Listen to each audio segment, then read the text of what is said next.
Olá, a gente está esperando o Gustavo Von Ra entrar. O Gustavo é um artista e nós vamos lançar em Bazar e na RG, nós vamos lançar um vídeo arte que é justamente dele e a gente vai conversar sobre isso hoje. Entrou. E aí? Tudo bem, Gu? Tudo, e você?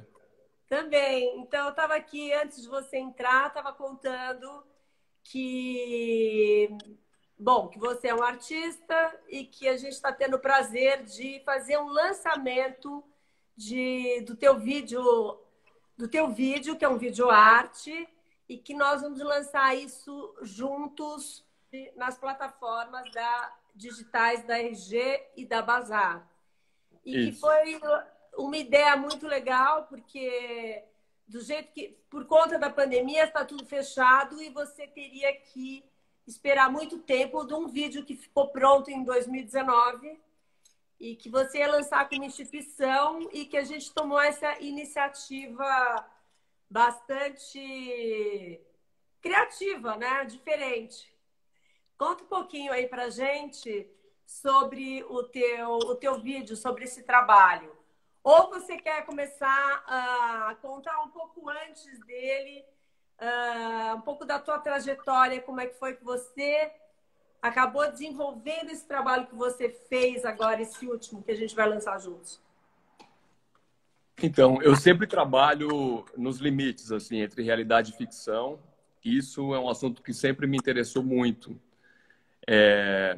Os duplos, criar novas realidades, imaginar como as fake news andam moldando esse mundo atual.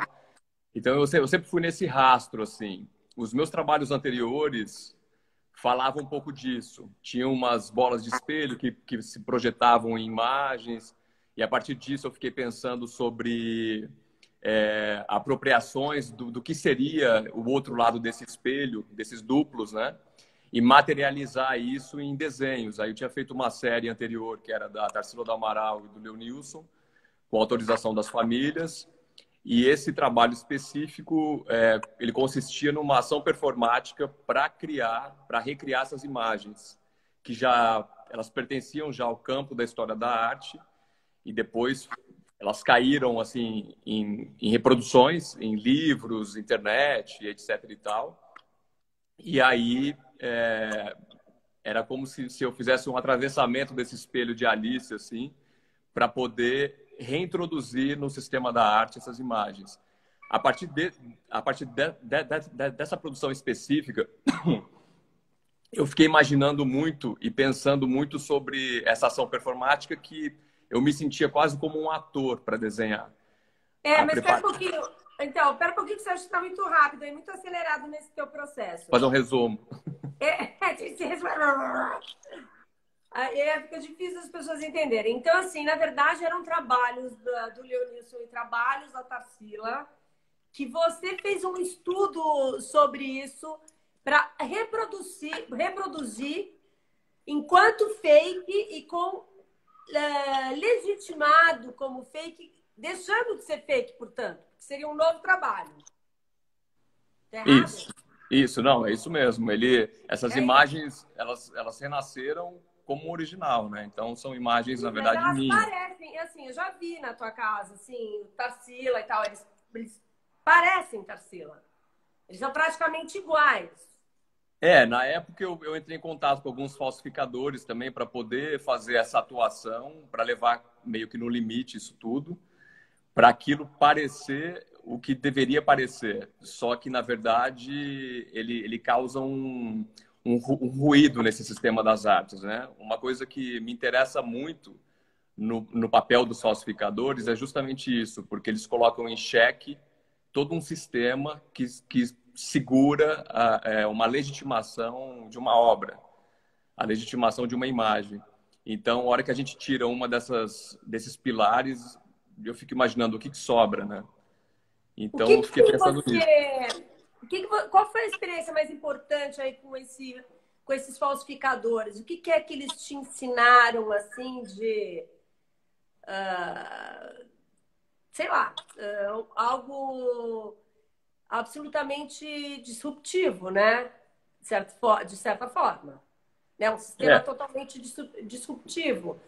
Ah, como é que foi isso? E também você me contou que você se travestia de Tarsila para sentir aquilo, né? Colocava um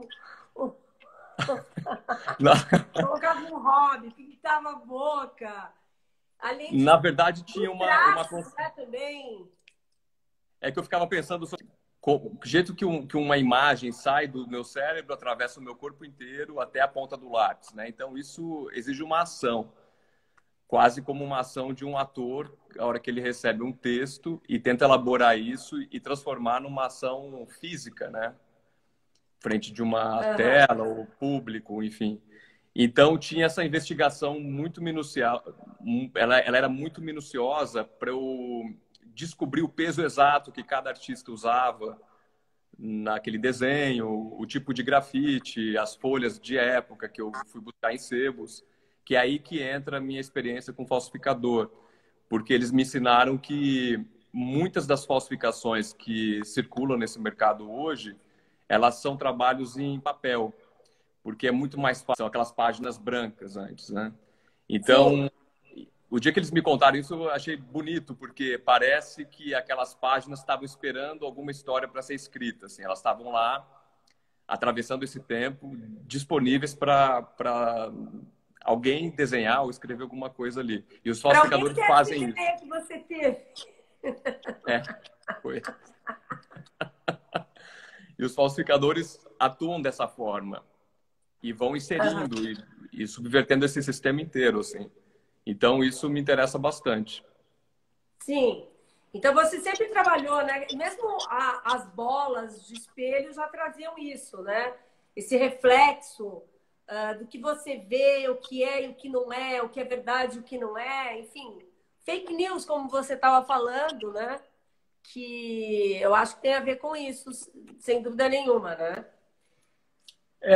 Aquele trabalho anterior dos espelhos já era uma pesquisa sobre a produção da imagem na história da arte, assim, que a partir do Renascimento os artistas usavam essas projeções com espelhos côncavos para riscar uma tela e aquilo mudou toda a perspectiva, inclusive a partir da arquitetura, né? O Brunelleschi foi um dos primeiros que descobriu isso. E Uhum. de um ano para o outro, os personagens todos nessas pinturas históricas eles eram canhotos, assim, eles ficaram canhotos de um ano para o outro. Então Comprovando, né, que de tem essa fato. coisa dupla, Então é uma imagem que é copiada, mas ela tem um mediador, que é mais ou menos o que a gente está fazendo agora, né? Essa imagem que aparece minha e a sua não é a gente, é uma Verdade. imagem reproduzida através de uma mediação, assim. Sim. Então eu fico pensando nisso. Aham. E você É isso. sempre nesse lugar, assim, nesse limite do desconforto, do que é real, que lugar que a gente está. Eu sempre é uma coisa que me deixa muito inquieto isso. Mas que bom, Mas ó, aí a partir passou, disso passou aí eu fiquei também. pensando nesse lugar assim e durante esse processo que eu fiz as Tarsilas e esses Leonilsons, é, Oi, fiquei- Filipa. eu fiquei pensando mesmo em como levar isso às últimas consequências, criando uma nova realidade. E aí, o primeiro vídeo que eu fiz é com essa proposta mesmo, tipo, levando a cabo isso, foi um trailer de um filme falso, que foi no final de 2011. Mas o E, trailer do filme falso, assim, o filme não existia. Você criou um trailer. É isso que você quer sim, dizer? sim, eu acordei um dia com uma ideia de um trailer que não existia. Aí eu liguei para os amigos, os atores, um pessoal, e a galera topou entrar nesse projeto. E aí eu produzi esse primeiro filme, que chama Tokyo Show. Em português é A Busca do Amor. E na época eu soltei na internet assim também, e ele viralizou e acabou sendo indexado em vários lugares do mundo como algo verídico. E o filme ele tem um De um ruído filme muito. que não existe. Não existe, exatamente. Mas além de não existir, ele dá dicas de que ele não existe. porque ele tem uma construção meio trash, assim. Então, E você que dirigiu? sim, eu escrevi e dirigi. É. E como era? E qual era? E quanto tempo? Qual era a duração?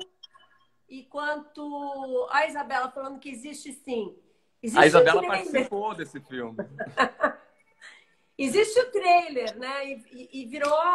É uma obra. Você falou que está no MAC. Aí ela foi parar na coleção do MAC depois. A Manu Então. Carvalho também fez o figurino na época. Tá aqui também, Aham. Manu. Então foi.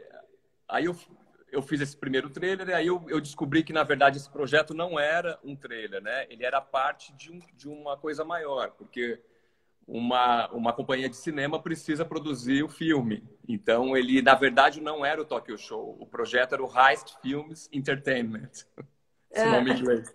Então, eu criei uma empresa fictícia que produzia trailers fakes e ficava jogando isso online. E aí eu fazia alguns fragmentos reais de cenas que tinham vazado na internet. Então o filme ele é fragmentado e ele se completa na mente do observador. Uhum.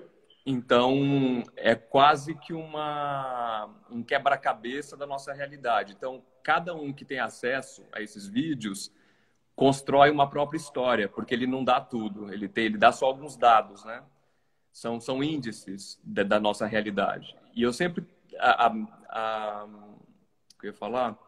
Uma coisa que me interessa muito, a partir desses trailers que eu comecei a olhar para os trabalhos anteriores também, é sobre esses lugares comuns que a gente Uhum. acessa, né? Porque esses trailers, eles não são cópia de nada. Eles não são cópias, mas eles remetem a lugares comuns, cenas reconhecíveis. Sim, Então, exato, são reconhecíveis, né? Você tem a sensação de que você já viu. sim, sim, é uma sensação familiar e estranha, assim. Tipo, eu já vi isso em algum lugar, só que tem alguma coisa errada, Sim.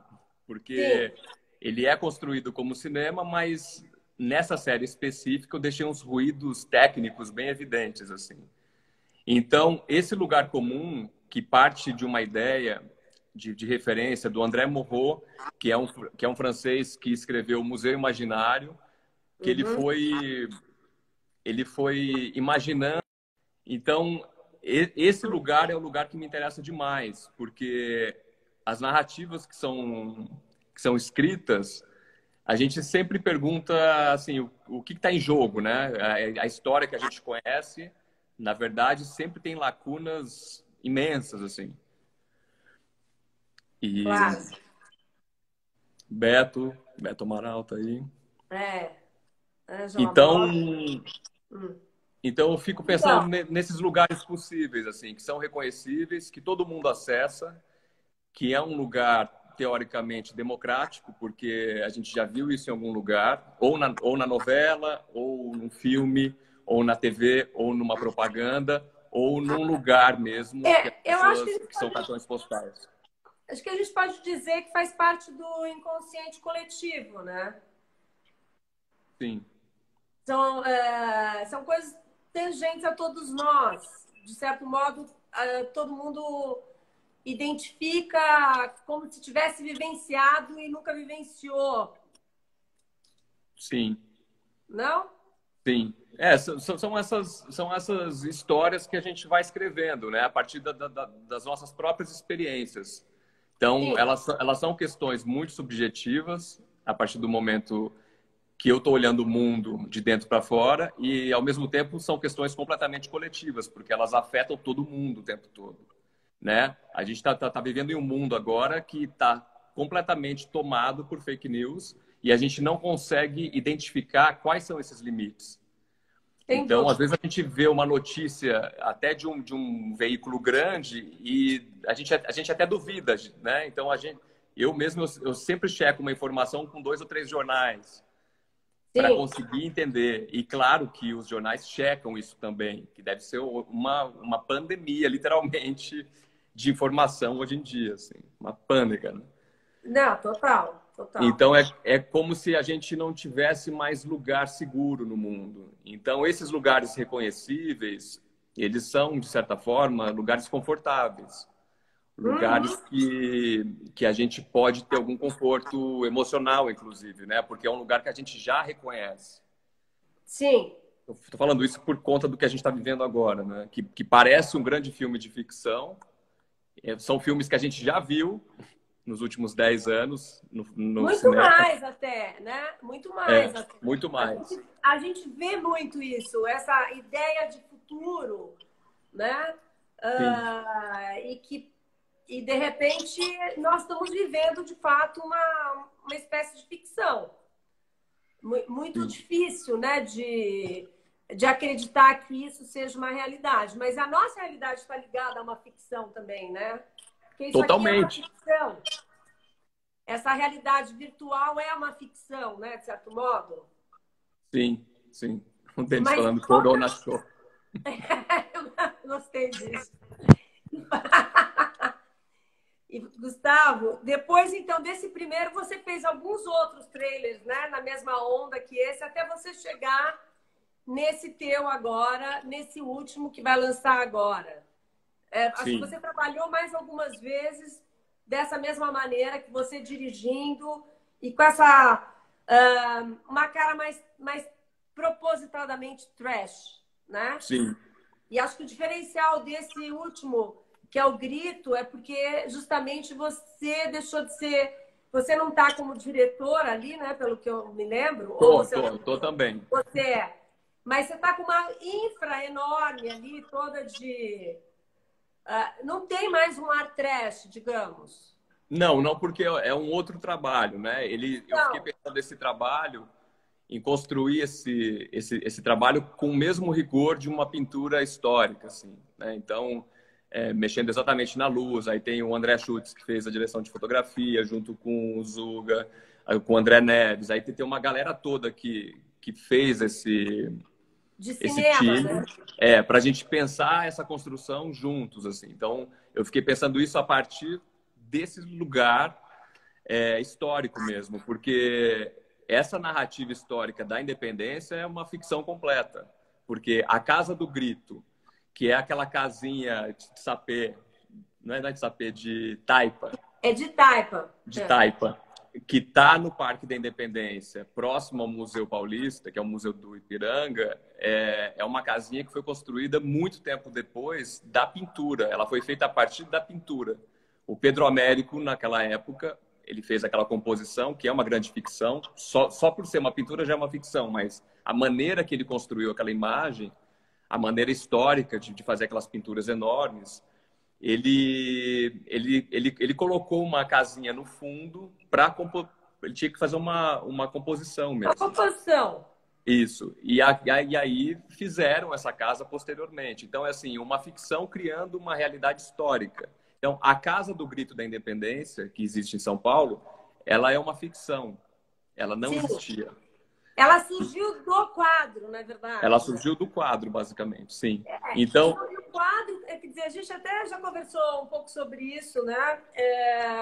Que, na verdade, esses momentos são super idealizados, né? Imagina o grito do Ipiranga, lá no Ipiranga, que nem se tem ao certo, assim, a certeza absoluta de que ele tenha existido ou não. Mas, enfim, era num riacho... ele chegando lá, provavelmente não tinha nada daquilo que está idealizado naquele quadro, né? Inclusive, Dom Pedro estava com uma forte cólica intestinal naquele dia. provavelmente. Eles deviam estar todos meio, sabe, esfarrapados, exaustos, Gripados. estavam voltando. Com fome. E ainda criaram ali um cenário muito... que não era a realidade, mas, enfim, são coisas que se faz muito na história, né? Isso é comum a qualquer história. Sim. São escolhas, né? Então eu acho que esse fake news você captou, acho que ele existe desde sempre, né, na verdade. Sim, ele sempre existiu. Sempre existiu. É inerente à história da humanidade. Mas é que agora a gente chegou num lugar assim que, de fato, as linhas que separavam uma coisa da outra foram completamente estouradas, assim. Então a gente não sabe mais, né, em que lugar que a gente está exatamente.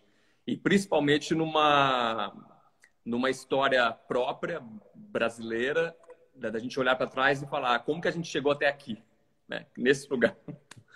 Então Sim. não é à toa que a gente chegou até aqui, né? Então tem que independência é essa exatamente, né? Uma sósia, a Verônica Pires, que faz a sósia da Madonna dançando em frente à tela do Grito, Aham. o que quer dizer isso, né? Exatamente dentro do museu que é o primeiro museu brasileiro, Do assim. Brasil. Então eu fico pensando nesse lugar mesmo, dessas ficções que se confundem completamente com o mundo e que vão criando novas narrativas. Então, assim, as cenas que se repetem nesse filme de 12 minutos, que tem as cenas que se repetem, Aham. fala justamente nessas possibilidades de narrativas que poderiam ter sido outras, né? Porque sempre a gente toma uma posição, é sempre uma posição política, né? Perante tudo que a gente tem. Sim. Então, então eu fico pensando nisso, que lugar que a gente está mesmo, como que a gente chegou até aqui, né? Então a Casa do Grito é um apanhado de 5 vídeos. 4 deles eu fiz numa técnica de tableau vivant, onde os atores estão parados, olhando para a câmera, como se estivessem posando para uma fotografia, porque eu Aham. fiquei pensando naquela última foto da família imperial, onde eles estão posando, né? Tinha uma construção mesmo ali para fazer uma foto. Não é igual agora que a gente aperta um botão e entra numa live, tá tudo digitalizado e a imagem fica equalizada automaticamente, né? Então, eu parti desse lugar, né? Que é o lugar da ilusão, que é o lugar que vai mudando a nossa realidade, né? Então, e aí você, mas ao mesmo tempo, bom, você fez 5, então esses 4 são em forma meio de estilo, e tem um que são de 12 minutos, que é dentro do museu. Tem lá a Carolina Ferraz e o Johnny Luxo, Otávio mais Martins, Leonardo Medeiros. isso. Mas o que acontece, assim, que é curioso, que eu acho que vale a pena você comentar, é porque tem uma cena, e aí aquela cena é refeita, e refeita, refeita, como se a gente estivesse num ensaio, Making of, quase. É. como se fosse um making of. E aí ela é refeita de uma maneira praticamente igual, mas com algum elemento novo. Sim, ela vai se modificando.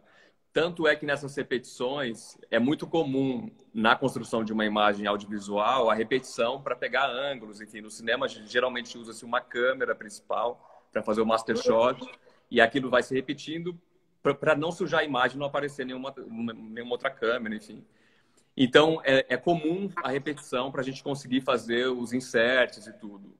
E aí os atores eles não sabiam que essas repetições eu ia usar para Interessante. Acharam que você ia editar. e a câmera aberta o tempo todo. Então, existe uma cena até que eu nem falo que estou gravando e estava gravando. E eles vão dando um texto ali, putos com o ruído que estava do lado de fora do museu, de um cachorro, aí tinha uma pessoa gritando, sei lá. E Uhum. aí eles começam a dar um texto entre eles ali. Essa cena ficou muito legal. Sim, o improviso, né? Porque foi um diálogo ali real que virou uma ficção, né? Então fiz uma inversão nesse sentido. Uhum. E aí esse vídeo você ainda não foi visto ele. Não, é completamente inédito. Uhum. É um trabalho inédito. Então, a partir de amanhã ele vai deixar de ser inédito, Isso. né? Que nós vamos divulgá-lo. Você vai divulgar no seu Insta, nós vamos divulgar também. E me conta um pouco dessa experiência, porque honestamente, você fez um post falando desse seu vídeo e eu imediatamente, né, fui atrás de você. Tipo, a gente precisa fazer alguma coisa juntos, não vai dar para ficar plantado esperando essa pandemia passar, né? Sim. Mas conta um pouco dessa experiência de fazer um lançamento dessa forma, completamente diferente do que você imaginou que seria feito, né? Você imaginou que seria com uma instituição. Enfim, Estava então... agendado para junho. E aí foi tudo cancelado e eu falei, eu acho que o mundo mudou, assim, não dá mais para esperar até o mundo voltar a ser o que era antes, que talvez nem volte, né? Da mesma forma. O Sim. distanciamento social, que vai ter que continuar até acharem uma vacina e tudo, a gente não sabe se isso vai levar 1 ano, 2 ou 5, né? Então, Não, no caso era, pelo amor de Deus. Não. mas é uma realidade, né? Então eu Dois, fiquei né? pensando, e aquele dia que você me ligou, que a gente ficou falando sobre isso, eu fiquei pensando muito sobre a natureza de uma obra de arte, né? Eu falo obra de arte assim, com, entre aspas, porque é uma maneira muito antiga de falar, É, né? Que define uma coisa muito distante, assim. E, na verdade, a coisa já está rolando na internet, né? Já faz tempo, inclusive, mas agora mais ainda. Então, eu fico é. imaginando sobre esses trabalhos que já nascem nesse contexto, que já nascem nesse lugar e que a natureza deles já é essa. Então, a gente pode ter uma experiência real com uma coisa que já nasceu nesse contexto digital, virtual.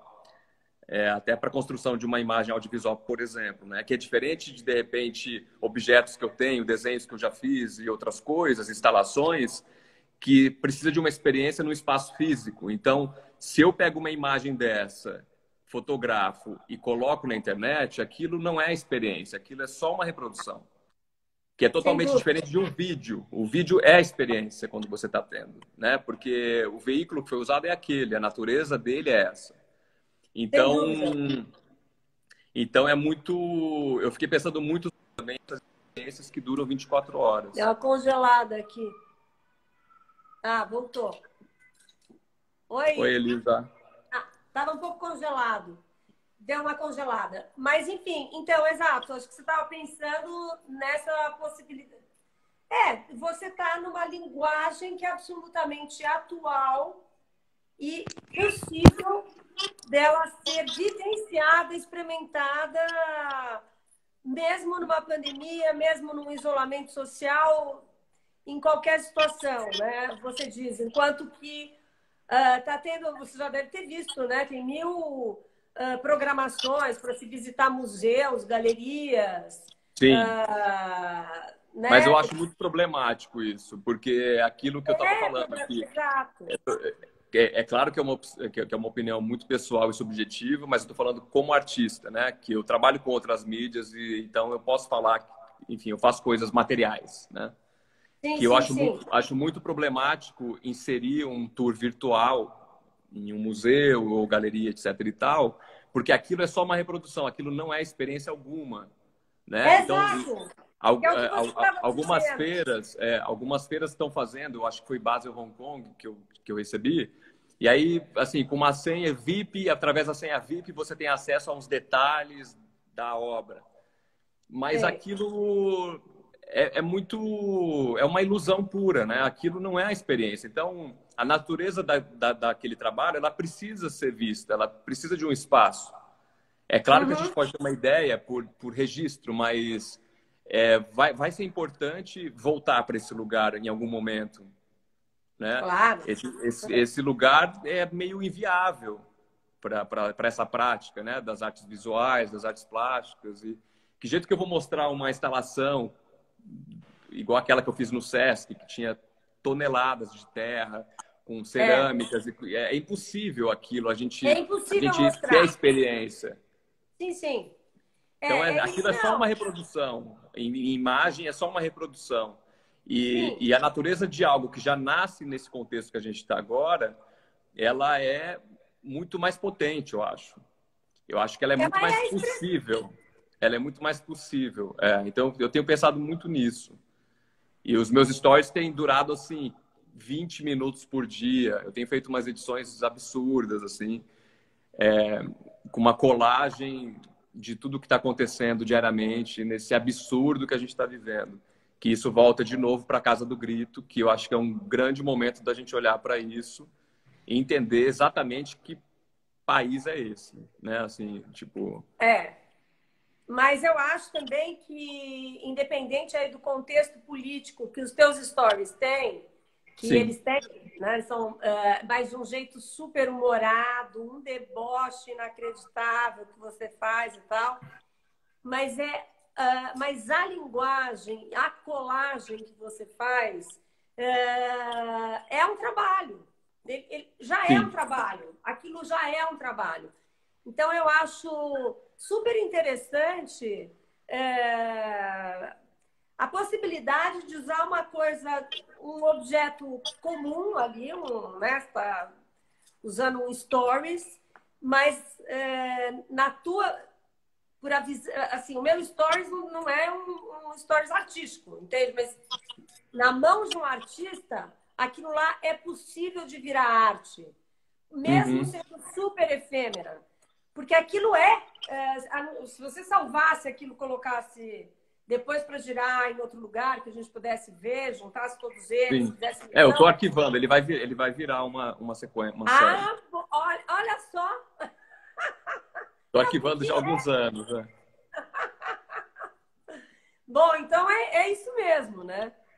É isso Sim, mesmo. porque o que você falou sobre um tom político das coisas, né? Então, assim, política nada mais não existe arte sem política. Arte apolítica não existe. A natureza da arte é política, porque tudo que se faz e que a gente interfere de forma coletiva na cidade, que é a poli, né? Que são as polis gregas, inclusive, isso é política. Então, a partir do momento que eu acordo e estou aqui falando com você, a gente está falando política. Então, a natureza de uma obra de arte, ela é política.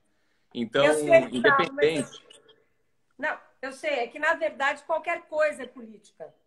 Sim, Entende? sim, Nós somos políticos, mesmo não sendo, mesmo se a gente não quiser ser, mesmo que a gente não queira discutir política, nós sim, somos políticos. Então, é natural que a arte, obviamente, seja sim, também. sim. É, Mesmo que porque às vezes você as pessoas quer elas falar comentam. como? Às vezes as pessoas comentam, né? Assim, É. mas isso é panfletário, não é? Não, não é panfletário. Um retrato da realidade, assim, né? De fatos, né? Também. Então, é claro que isso entra numa colagem, numa releitura e vai tomando um novo significado com as associações que eu vou construindo ali. Do mesmo jeito que eu Claro. botar uma Madonna na sala do grito de independência do Brasil. É, é uma, é um ruído que cria uma outra narrativa, é um ruído que cria uma ambiguidade e um lugar para essa loucura, para a gente poder pensar nessas loucuras todas, né? São E também fala a alegorias, forma não? poética também que já é. Oi? Eu posso dizer que são alegorias que você acaba transformando em alegorias certas coisas. Você se Também. usa disso. Então, por exemplo, eu Ah, acho que aquele que você faz a Madonna na frente do quadro do grito da independência é uma alegoria que você está fazendo aquilo, ou sim. não? Tem uma alegoria ali também. Tem uma alegoria, né? Sim, sim. É, Mas é uma fricção, assim, né? É quase como aquele. Eu fiquei pensando também as minhas referências para esse filme também, para esse projeto, foi aquela coisa do Star Trek, assim, aquele outro filme De Volta para o Futuro, que é aham. os viajantes no tempo que chegam num lugar e vão investigar o que está rolando ali. Sim, sim, sim. E aí aquilo cria um lugar muito. Como que fala? Um lugar muito esquisito, né? É um lugar muito esquisito e é muito heterogêneo. Aquele grupo é super heterogêneo. Eu retratei aquilo como se fosse uma família, só que não é uma família. É e não é. Fica nesse paradoxo, assim, que tem a ver com a nossa formação também, né? Essa coisa multicultural, enfim, que se espremer sai sangue. Tem tudo Não, e isso, né? também tem a ver com família, né? Porque família também é isso, né? Família também é o desentendimento, não é só a harmonia, né? Também é a parte, também é muito heterodoxo, embora seja tudo muito homogêneo, Sim, né? sim, sim. Então eu Apesar de fico pensando ser muito nesses diferente. lugares, assim, né? E convidar Sim, alguns atores de TV que já fizeram novelas e filmes que também estão impregnados no nosso imaginário também não é gratuito isso. É uma escolha muito pontual, no Sim, sentido de que as coisas são memetizadas, né?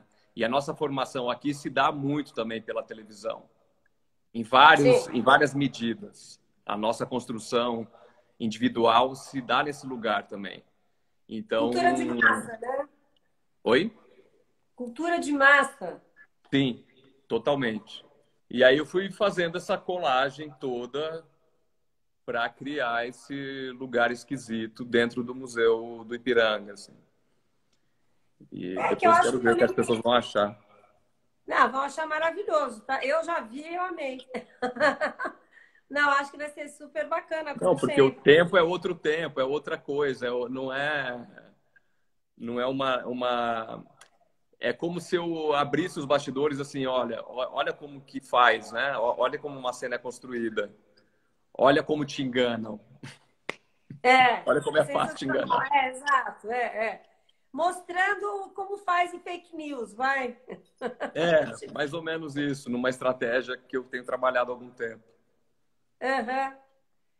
Que eu acho que é isso que é interessante. Eu acho que vale lembrar aqui que amanhã na Bazar, às 16 horas, a Carolina Ferraz vai estar conversando com Johnny Luxo, que fazem parte desse trabalho do Gustavo.